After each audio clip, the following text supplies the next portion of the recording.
Para proferir a terceira palestra desta tarde com o tema aplicação da LGPD aos cartórios extrajudiciais, convidamos o Dr. Daniel Ribeiro dos Santos, advogado especialista em Digital Business pela Universidade de São Paulo e em Direito Digital e Compliance pela IBCM São Paulo, graduado em Direito pela Universidade Federal da Bahia, PPO em cartórios extrajudiciais, empresas e entidades associativas, coordenador do Grupo de Trabalho de Proteção de Dados do Fórum Nacional de Desenvolvimento Imobiliário, professor de pós-graduações em Direito Notarial e Registral e em Gestão de Cartórios Extrajudiciais. Informamos que o Dr. Paulo terá um tempo de 30 minutos da apresentação. Com a palavra, Dr. Daniel Ribeiro dos Santos.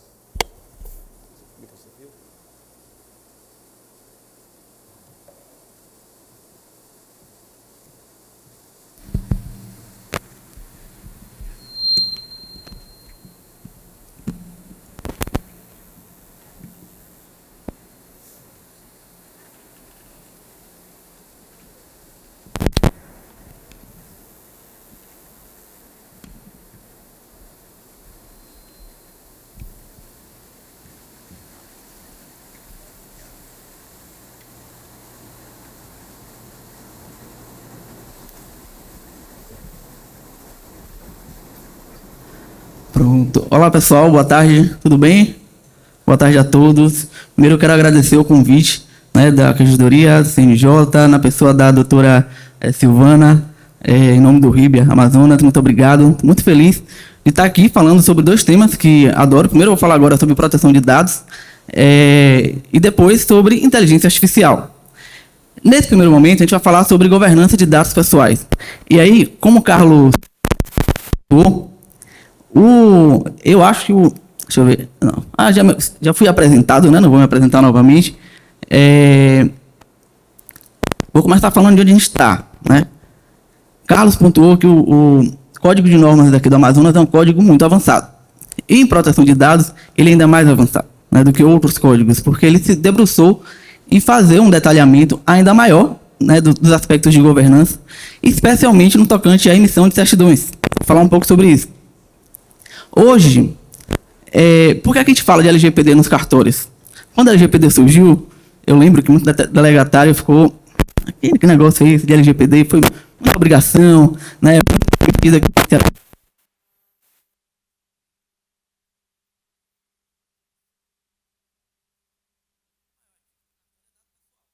Concorda? O cartório lida com dado pessoal. É o cidadão confiando no cartório, na gestão das suas informações pessoais, de algum aspecto da sua vida, seja o aspecto patrimonial no registro de imóveis, seja protesto, seja notas, seja pessoas naturais, é dado pessoal. O grande ativo dos cartórios são dados pessoais. E a fé pública que o cartório tem, que o delegatário tem, vem da gestão desses dados. Todo mundo concorda com isso? Então, a proteção desse acervo que foi delegado ao delegatário do cartório é muito importante. A confiança que o cidadão tem na gestão desse acervo é o que garante essa fé pública, é o que garante a existência do cartório, a confiança que a sociedade dá. A gente está falando aqui de uma lei que ela é geral, né? O nome é Lei Geral de Proteção de Dados Pessoais. Então, se ela é geral, ela não vai falar de tudo que tem que ser aplicado para um determinado setor. A LGPD ela não fala sobre como o setor hoteleiro vai aplicar a LGPD, como as escolas vão aplicar a LGPD, o setor bancário não vai. Mas, coincidentemente ou não, tem uma atividade que foi mencionada expressamente na lei. São serviços notariais e registrais. Está lá, no artigo 23, parágrafo 4º. Então, por isso, a LGPD é ainda mais importante no âmbito dos cartórios. Por isso, e por ser uma atividade muito regulada, né, fiscalizada pelo Poder Judiciário, veio o provimento 134 de 2022. Todo mundo deve lembrar. Foi o provimento que trouxe a regulamentação da LGPD no âmbito dos cartórios. Esse provimento, 134, foi absorvido pelo provimento 149 de 2023. Então, tem lá todo um capítulo específico voltado, ou alguns capítulos, né, tem uma seção inteira voltada à proteção de dados pessoais, que nada mais é do que a absorção do que estava no provimento 134. E aí vem o provimento 531 de 2026, o Código de Normas, né, daqui do estado do Amazonas, que absorve muito do que está lá, se não tudo. Na verdade, ele detalha ainda mais alguns aspectos que são muito importantes. O caminho já foi feito. Alguns melhores, outros nem tanto, mas todos, a partir do provimento 134, já deram um ponto de partida. Então, a gente não está falando de LGPD aqui do zero, né? Todo mundo, de alguma maneira, fez o seu processo de adequação, até porque tem correção, as correções elas provocam, né, a confirmação do que é que foi feito. Então, estou considerando que a gente está falando aqui para um público que já começou, já fez uma boa parte desse caminho. Que caminho é esse? Né? A estrutura mínima tem encarregado, para quem tem encarregado, que hoje os cartórios de classe 1 estão dispensados de contratação de encarregado. Mapeamento, inventário de dados, política de privacidade e de segurança, canal de atendimento, ajuste dos contratos dos colaboradores, dos prestadores de serviço. Então, a gente pode dizer que isso já foi iniciado, né? Publicidade registral como função, né, do registrador. A LGPD como limite, não como proibição. É como guarda-reio, salvaguarda, né? Consentimento, tendo um consenso de que consentimento não é base legal aplicada a cartório. Então, ninguém vai tratar dado pessoal do cidadão pedindo autorização dele. Até porque, de acordo com a LGPD, o consentimento é revogável. Então, nenhum cidadão pode chegar lá no cartório e dizer: eu quero que você exclua meu dado. E está ali. E aí você, de repente, não consegue mais estabelecer uma cadeia sucessória do imóvel, porque alguém chegou lá e revogou o consentimento. Isso não é compatível. E na época de surgimento da LGPD, muita gente trouxe: meu Deus, e agora tem que pedir consentimento para poder tratar dados de alguém ou para poder publicizar dados de alguém. Isso no cartório não é aplicável. Existe todo um ecossistema jurídico que dá salvaguarda para que o cartório possa publicar, né, os dados, possa trazer os dados para o Folha Real. E lá na frente, aliás, na segunda apresentação sobre IA, eu vou explicar um pouco do porquê que eu estou trazendo chamando a atenção para essa questão de consentimento. Bom, e aí tem novas camadas que eu vou trazer, abordar aqui com um cuidado um pouco maior, do Código de Normas do Amazonas, que são as camadas adicionais, né? E como a gente já tem um provimento há mais tempo, eu vou focar nessas camadas adicionais para que vocês entendam o que é que o Código de Normas do Amazonas trouxe de inovação, de novidade. E são boas novidades. Antes de mais nada, lembrando qual é a estrutura de governança que o provimento 149 traz e que foi replicado em sua grande parte aqui pelo Código de Normas do Amazonas. Primeiro, encarregado. Encarregado é aquela pessoa que intermedia a relação entre o delegatário e o titular, entre o delegatário e a Autoridade Nacional de Proteção de Dados e o CNJ. Quando o CNJ quiser pedir informações sobre a forma, sobre a governança de dados do cartório, ele vai pedir do delegatário? Não. Ele vai pedir do encarregado, que vai até o delegatário, pega a informação e leva para a autoridade. Essa é a função do encarregado. E de garantir aí as medidas de segurança dentro do cartório. Hoje, as serventias de classe 1 não precisam ter esse encarregado. É recomendável, dentro das possibilidades que o cartório tiver, de contratá-lo, para que não haja nenhuma mistura de função entre o delegatário, que é controlador dos dados, e do encarregado, que é quem fiscaliza internamente, quem orienta, quem faz a comunicação com a autoridade. É quem fala pela serventia, né? Então, essa é a primeira medida. Aqui eu vou fazer um checklist básico, né, do que já foi feito, para que quem ainda não tiver feito, lembre, né, ou coloque aí para poder revisitar alguma medida dessa. Aqui eu já falei, né? O encarregado, ele é dispensado. A nomeação é por contrato escrito. Por que é que eu trago isso? Muito cartório fez nomeação por um ato administrativo, portaria, mas hoje, tanto o Provimento Nacional como do Amazonas, manda que seja feito por contrato. Então, se tiver algum funcionário preposto, né, do cartório que esteja nomeado como encarregado, tem que ser feito um aditivo contratual para que ele para que ele seja formalizado, né, nessa função. Bom, aqui, essa apresentação, eu acho que a organização manda para vocês, inclusive tem alguns materiais que eu vou trazer aqui com QR Code para vocês acessarem, mas se vocês não conseguirem acessar agora, eu vou mandar tudo para a organização para vocês acessarem, certo? Inventário de dados pessoais é aquela planilha de mapeamento, né? Todo mundo deve ter feito. O que é planilha de mapeamento? Pegar todas as operações de tratamento de dados que o cartório faz, colocar numa planilha, deixar ali mapeado, colocando a finalidade das operações de tratamento dos dados que são utilizados, quais são os dados que são utilizados, as bases legais, né, que vinculam cada operação de tratamento.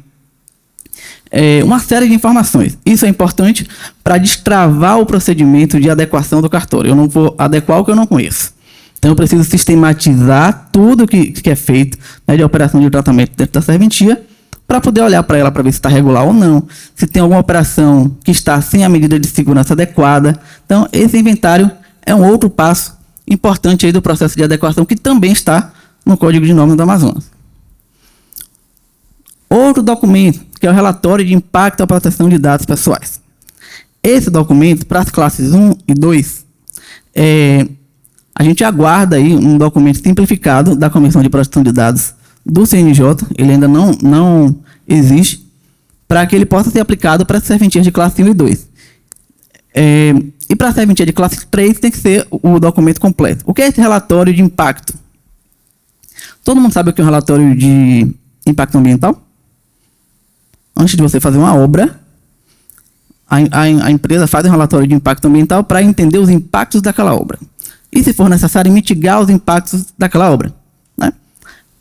A lógica é a mesma. Então, em tese, toda vez que eu quero tratar dados pessoais, eu preciso avaliar os impactos daquela operação de tratamento.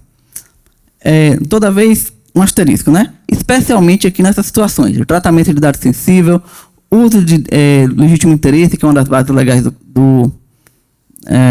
que a lei traz, mas é pouco utilizada na atividade fim do cartório.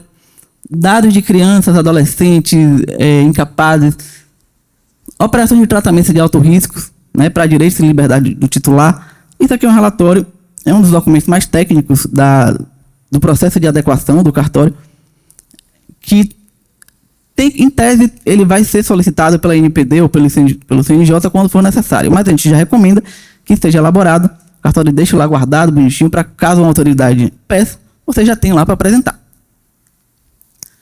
Segurança da informação como suporte da LGPD. Não dá para proteger algo se não tem todo um aparato de segurança. Então, para proteger esses dados pessoais, eu tenho que ter aparato de segurança. É aí que entra, inclusive, o provimento 213. Ele existe para proteger o maior ativo do cartório, que são os dados que estão ali dentro. Então, esse provimento 213 é um suporte ao cumprimento da LGPD. Eu sei que cada cartório tem tido seus desafios, né, para poder implementar esse provimento. A gente sabe das disparidades que existem de realidade de um cartório para outro, mas é importante que vocês olhem para ele com carinho, entendendo que vocês estão cuidando da casa de vocês, do acervo de vocês, né? Dentro das possibilidades, normativas também, né, para ninguém sair descumprindo o provimento do CNJ, que vocês olhem para ele como um movimento de proteção do grande ativo que vocês têm, que são os dados pessoais.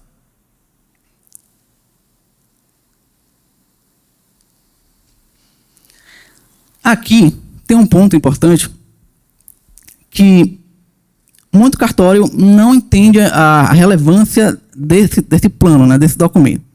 A gente falou de segurança da informação, certo? A LGPD, o legislador, quando escreveu a lei, ele mostrou que ele entende que é impossível se proteger completamente de um incidente de segurança. Mas nos tempos de hoje, tudo é tecnologia, tudo está conectado, não dá. Não é uma questão de se vai acontecer, é uma questão de quando vai acontecer e de como esse incidente vai acontecer.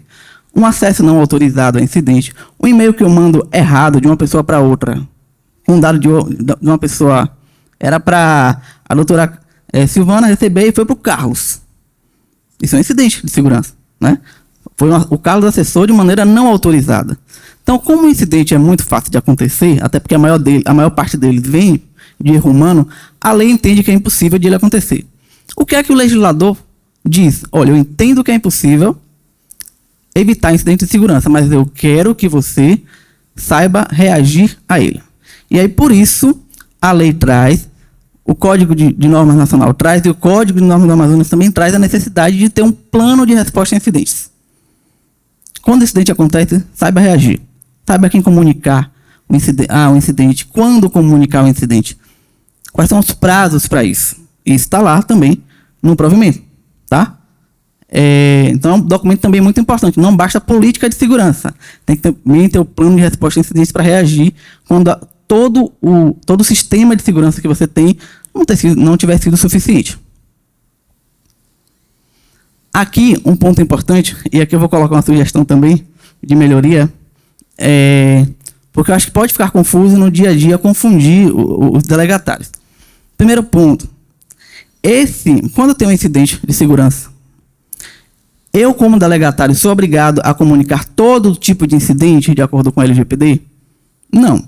A LGPD diz o seguinte: eu vou comunicar à autoridade, vou comunicar ao titular incidente que pode acarretar risco ou dano relevante ao titular. Então, não é todo qualquer incidente. E aí, a autoridade, a lei, ela traz esse prazo aqui, ó, de 48 horas úteis. A lei não. Esse prazo é do provimento 149. 48 horas úteis para comunicação do incidente ao titular, à NPD, ao juiz, corregedor e à corregedoria. Esse prazo é o prazo para comunicação de incidente que possa acarretar risco ou dano relevante ao titular, certo? Esse mesmo prazo está no provimento aqui do Estado do Amazonas. Mas tem um outro prazo que também está, que é esse aqui, ó, de 24 horas. Esse prazo aqui, em tese, seria para qualquer tipo de incidente de segurança. Porque ele não traz essa frase mágica lá de quando o incidente acarretar em risco ou dano relevante ao titular. Só tem lá incidente envolvendo dados pessoais. Incidente envolvendo dados pessoais pode ser qualquer incidente. Se eu mando um e-mail errado, eu teria que estar comunicando esse incidente à corregedoria. Um e-mail com dado pessoal. Nesse dispositivo, que é que eu não consigo enxergar, acho que é o 191, ele fala em comunicação de incidente ao juiz corregedor e à corregedoria do Estado. Mas acho que ele merece um aperfeiçoamento, né? Porque ele pode trazer uma confusão nesse sentido, e se prevalecer a ideia de comunicação de incidente na forma como está esse artigo, os delegatários vão ter que comunicar qualquer tipo de incidente dentro desse prazo. Isso eu acho que é irrazoável, né? A lei, ela já foi razoável ao dizer que você só vai comunicar aquele incidente relevante, né? Então, acho que é um ponto que merece ser observado aqui para futuros aperfeiçoamentos. Quando o incidente... o provimento daqui traz também a inovação ao trazer prazo específico para comunicação de incidente das centrais eletrônicas. Em caso de alguma serventia tiver incidente na central eletrônica que envolva seus dados, essa central precisa comunicar ao delegatário, precisa comunicar também à corregedoria aqui do Estado, e tem prazo específico para isso, certo? Então, também cabe ao delegatário fiscalizar a central para poder garantir que a central, primeiro, tenha as melhores práticas de segurança. Que a gente está falando de ONR, ONR é uma central, né, o SAEC, para que esteja dentro das melhores práticas. E se tiver algum tipo de incidente lá no SAEC envolvendo um dado pessoal da sua serventia, aqui no Estado do Amazonas, você, como delegatário, vai ter que ser comunicado, e a corregedoria também, tá? Bom, outro ponto. Quem se engaja na cadeia de tratamento de dados? Tem os empregados da serventia, o preposto, o colaborador, que é aquele contratado, né, CLT, e tem os prestadores de serviço. Os prestadores de serviço são os operadores, que estão fora do cartório, né, prestando serviço. Dentro da serventia são os colaboradores. Para ambos, tem que ter contrato atualizado. Vocês aditivaram os contratos de trabalho dos seus colaboradores? Tem termo de proteção de dados dentro do cartório? Isso é importante, porque é o colaborador dando ciência das obrigações que ele tem para garantir a proteção dos dados do cartório. E o operador, que é o terceiro que é a empresa de TI, a contabilidade, a escritório de advocacia, também precisam se comprometer com a proteção desses dados. Então, revisão contratual é outro elemento fundamental. Transparência, política de privacidade, aviso de privacidade, canal de atendimento ao titular. E essas regras aqui todas são independentes de ter encarregado ou não. Tá? O encarregado ele foi dispensado, mas ainda é importante ter, por exemplo, um canal de atendimento do titular. A LGPD traz uma série de direitos que são previstos lá na LGPD para o titular. Nem todos são exercíveis perante o cartório. Eu vou deixar uma cartilha aqui para vocês se aprofundarem um pouco sobre isso, inclusive. Mas é importante que haja um canal de atendimento ao titular, para que eles entrem em contato com o cartório. É importante que haja um aviso de privacidade no site do cartório. Se não tiver site, afixe um cartaz na recepção da serventia para poder dizer como é que vocês tratam dados pessoais lá na serventia. Isso, até aqui, boa parte do que eu trouxe até aqui é espelhado do provimento 149. Deixa eu ver o tempo.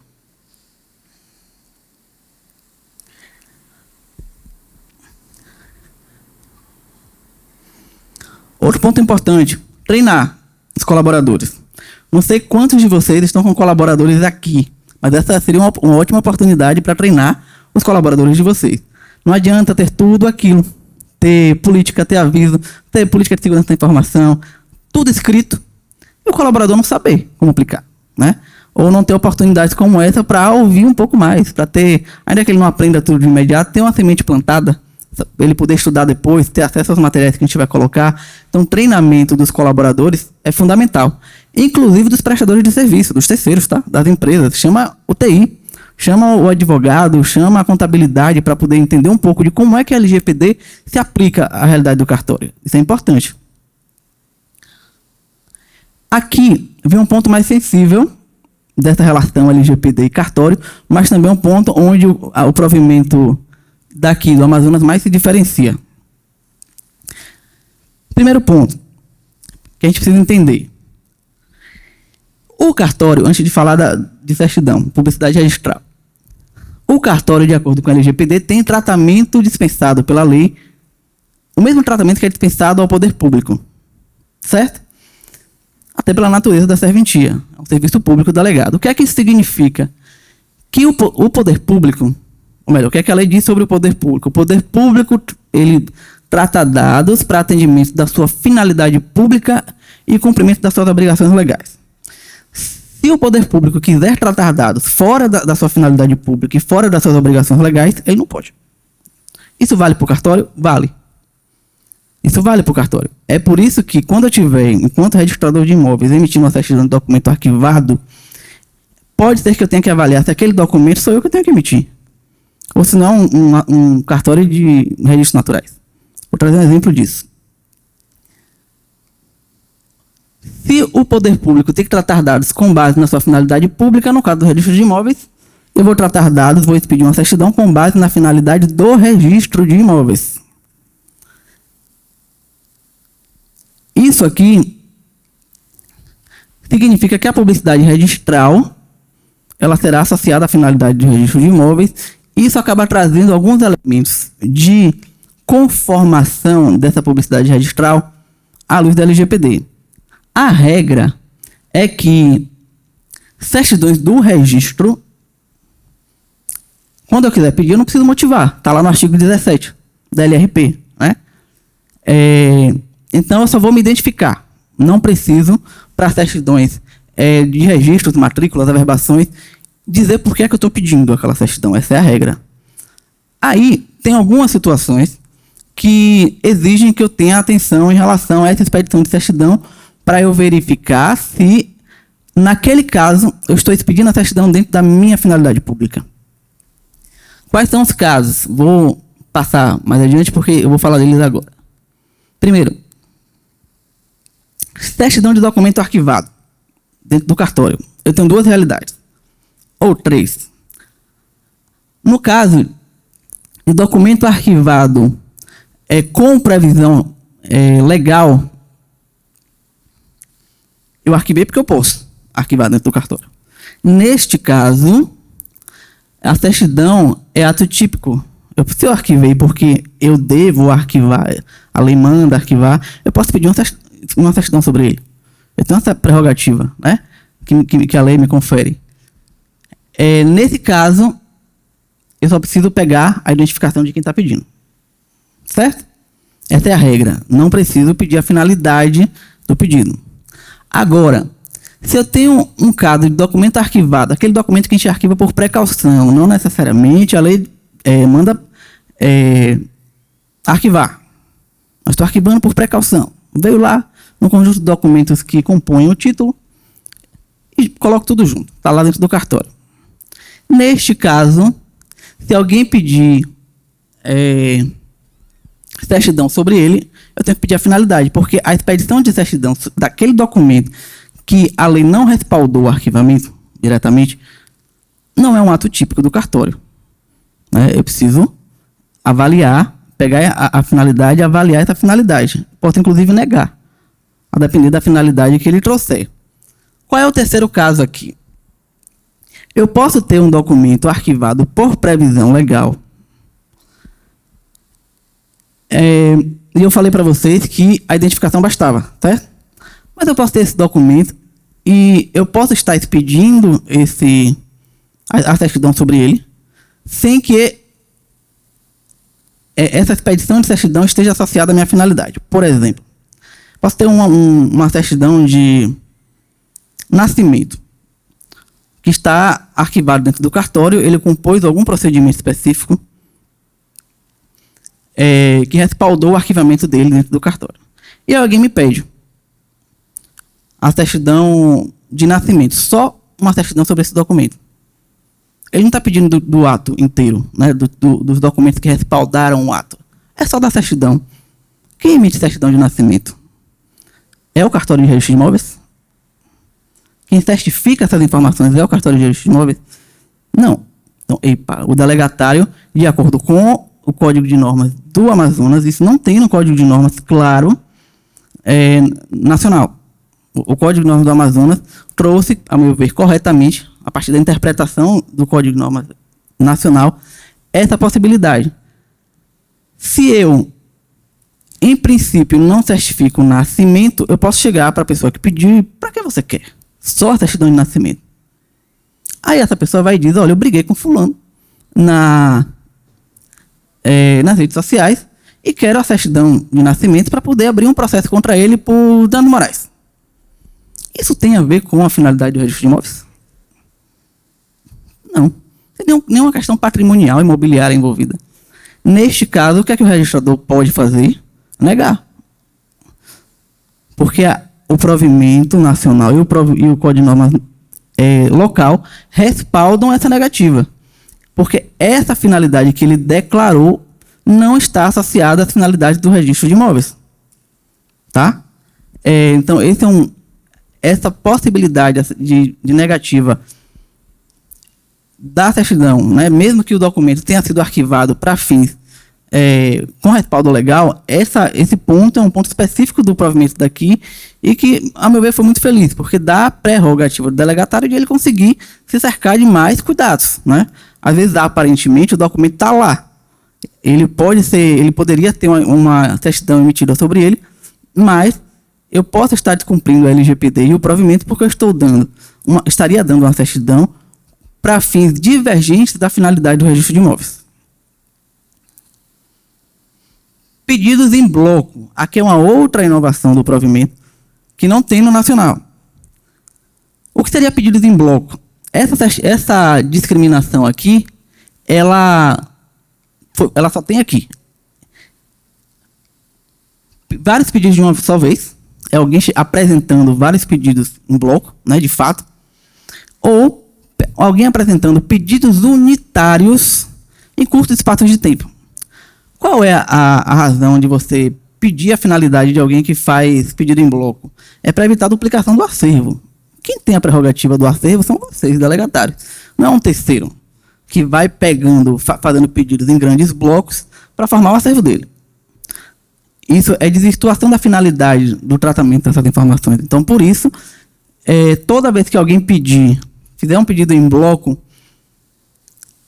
vocês têm que perguntar para que ele quer.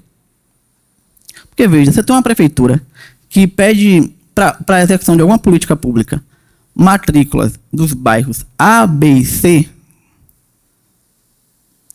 Ele está pedindo várias matrículas, certo? É um pedido em bloco. E aí você vai olhar, você pede a finalidade, ele diz que é para atingir a política pública lá da prefeitura e tal.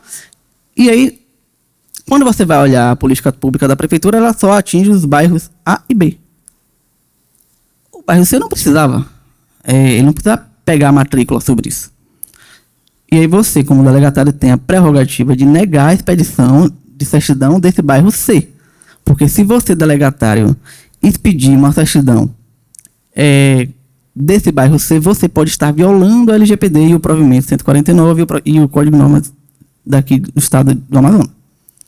Porque você está dando uma certidão de uma série de matrículas que não tem uma finalidade legítima. A prefeitura não precisava daqueles dados. Isso é violação LGPD. Tá? Então, vocês vão negar necessariamente um pedido formulado em bloco? Não. Provavelmente não fala isso. Vocês vão pedir a finalidade e avaliar. Tá? Depois que avaliar, se entender que tem que negar, faz a nota fundamentada. Eu não trouxe aqui por causa do tempo, mas o provimento também diz o que não é nota fundamentada. Isso também não tem outro provimento. Eu também achei muito legal ver esse nível de detalhamento. Buscas. Pedido de buscas, tem que pedir finalidade, tem que pedir, mas nem o provimento nacional, nem o Código de Normas daqui do Amazonas dizem, nenhum dos dois diz que tem que pedir, que tem que fazer análise. Vocês só vão pedir e registrar. Pedido de busca não precisa fazer análise nem ter negativa, tá? É só registrar a finalidade.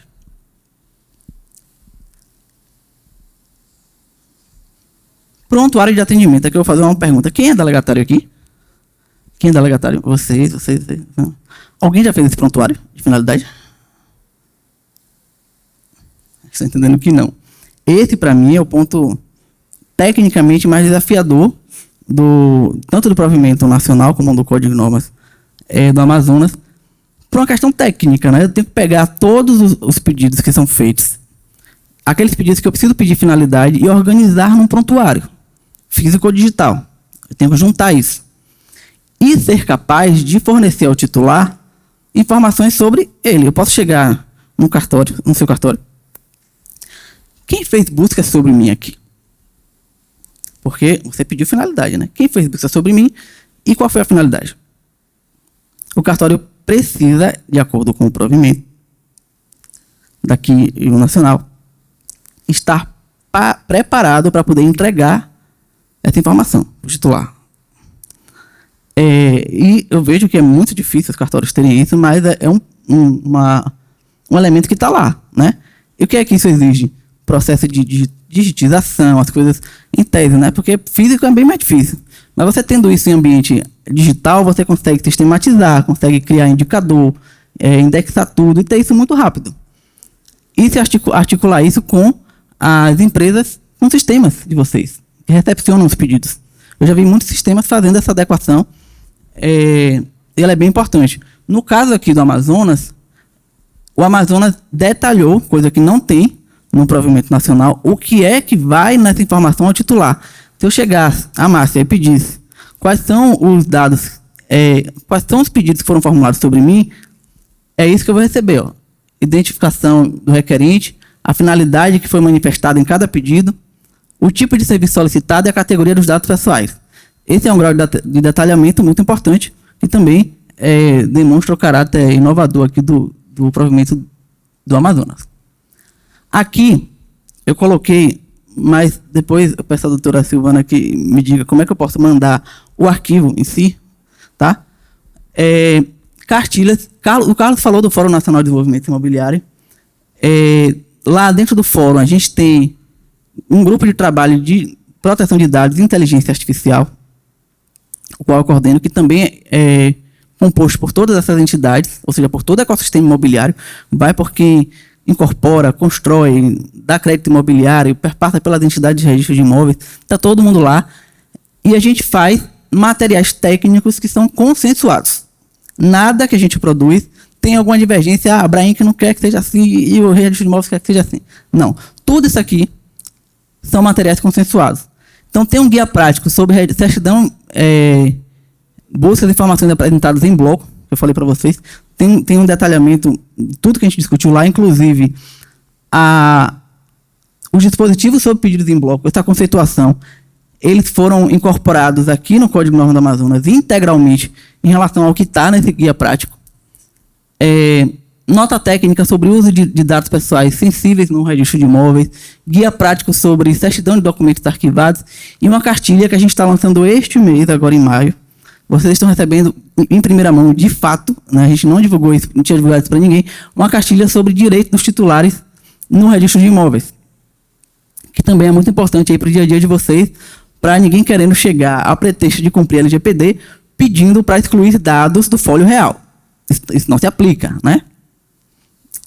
Deixa eu ver se tem alguém ainda pegando. Eu vou mandar tudo para vocês, para que vocês possam ter acesso tranquilamente, tá? E aí, agora eu estou falando para vocês de governança de dados. A gente, logo depois do intervalo, né? Tem um intervalo depois da minha. A gente vai falar, o Dr. Igor vai falar sobre aspectos introdutores de IA. E logo depois eu volto para falar sobre governança de IA. É um assunto que tem muito a ver com proteção de dados, mas que o provimento daqui, ele é pioneiro em ter um capítulo ali sobre governança de dados, de inteligência artificial. Eu vou trazer alguns aspectos aqui para que a gente possa discutir. Nada mais pujante nesse momento do que IA. A gente vai falar bastante sobre IA logo depois do nosso intervalo aqui, certo? Muito obrigado pela atenção de vocês. A gente volta daqui a pouquinho.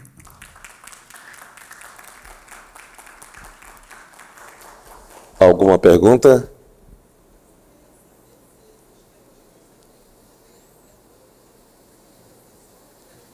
Relação do registro de imóveis. Inclusive, 2 pontos. Por que relação do registro de imóveis? Porque elas foram produzidas no âmbito do Fórum de Desenvolvimento Imobiliário. Então, elas foram feitas para o ecossistema de registro de imóveis. E segundo, porque a atribuição mais regulada, tanto no provimento 149 quanto aqui no Amazonas, foi registro de imóveis. Então, essas questões de certidão, de documento arquivado, pedidos em bloco, foi um grau de regulação que quem fez o provimento 149 e aqui no Amazonas decidiram dar em relação a registro de imóveis, né? E a gente acabou se debruçando, até porque gerava muita dúvida e tal. Então, eles são exclusivamente sobre registro de imóveis, certo? Aqueles capítulos ali de publicidade registral. Então, tem muita coisa que foi regulada nessa atribuição, que inclusive não foi regulada nas outras, né? Então, por isso, ele versa sobre isso. Mais alguma? Deixa eu ver aqui. Tá, a gente se vê logo mais. Aqui estão meus contatos. Depois, na segunda leva, eu vou falar um pouco dos meus contatos, para vocês ficarem à vontade aí para falar comigo no LinkedIn, Instagram, tem o meu e-mail. Estou super à disposição. A gente está fazendo workshop, então a gente precisa falar de uma maneira bem abrangente, mas estou à disposição de vocês para detalhar a dúvida que vocês tiverem no dia a dia. Tá? Até daqui a pouco. Certo. Agradecemos a brilhante explanação e pedimos que o Dr. Daniel Ribeiro se posicione no centro do palco para receber o certificado da palestra e a placa de homenagem das mãos da doutora Silvana Martins da Silva Lima.